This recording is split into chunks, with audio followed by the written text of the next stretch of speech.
let's set the stage here.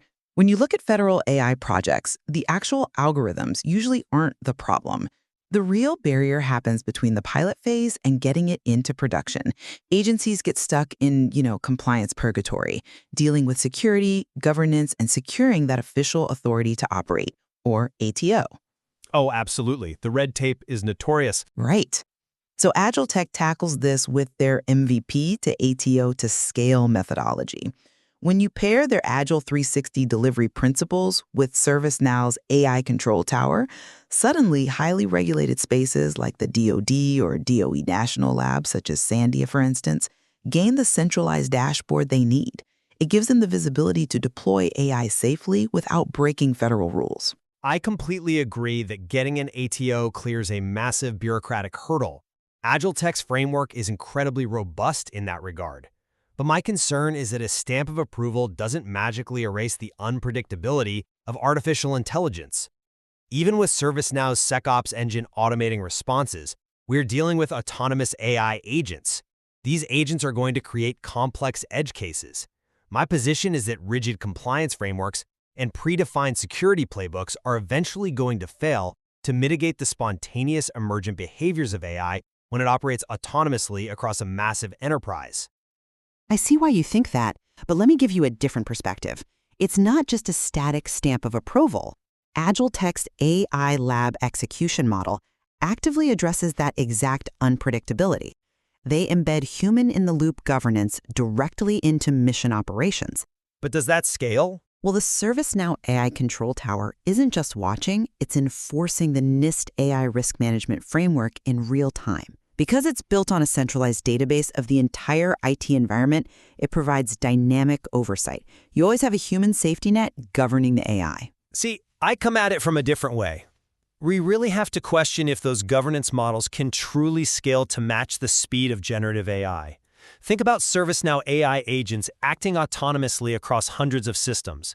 They are grounded in organizational data, executing complex, multi-step workflows in fractions of a second.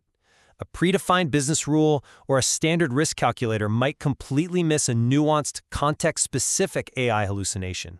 At a certain point, the sheer scale and speed of autonomous action outpaces the ability of any human in the loop to catch the error in real time. That scale is exactly why integrating ServiceNow's SecOps is so vital.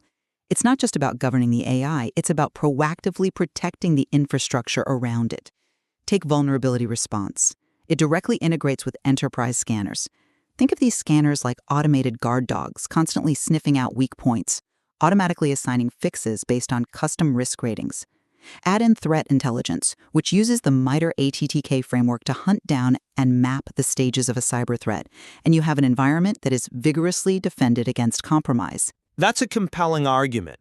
But have you considered the limitations of security incident response when dealing with novel, AI-driven anomalies? Traditional incident response relies heavily on predefined processes. You track a threat from discovery to containment based on known service-level agreements and existing playbooks. But if an AI agent behaves in a way that generates an entirely new threat vector, it's not going to fit neatly into a static failed login playbook. Automated triage is brilliant for known vulnerabilities, but autonomous AI inherently introduces the unknown. I'm not convinced that the unknown outweighs the protections we have in place, frankly, because that view wildly underestimates the maturity of Agiletek's delivery model. They bring over 8 years of federal experience to the table. By combining that deep expertise with ServiceNow's unified data architecture and a user-centric, security-first philosophy, they provide a highly secure path for mission-embedded AI. They've proven that pre-authorized architectures give agencies sustainable enterprise AI capabilities that drastically reduce risk. I'll absolutely concede that Agiletek's architecture significantly reduces authorization delays and operational bottlenecks. However, my takeaway is that federal agencies must remain vigilant. The limitations of automated triage and the continuous, rapid evolution of AI behavior mean that achieving an ATO is just the starting line. We have to continuously monitor these systems for anomalies that could bypass even the most sophisticated governance frameworks. There's certainly much more to explore in this material regarding enterprise AI capabilities and how we balance innovation with continuous risk monitoring. We will leave it to our listeners to evaluate the perspectives shared today and form their own conclusions. Thank you for joining us on the debate.